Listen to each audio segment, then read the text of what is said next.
সমস্ত প্রতিমা নিরঞ্জনের জন্য উঠে চলেছে।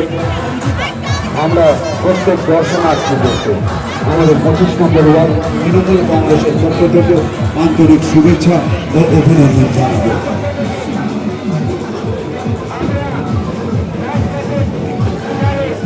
আমাদের তৃণমূল কংগ্রেসের 25 নম্বর ওয়ার্ডের যে অভ্যর্থনা মঞ্চ, সেই মঞ্চের সামনে হাওড়া পুলিশ প্রশাসনের যে সমস্ত দায়িত্বপ্রাপ্ত অফিসাররা আছেন, কর্মীরা আছেন, সকলের সুরক্ষা দিয়ে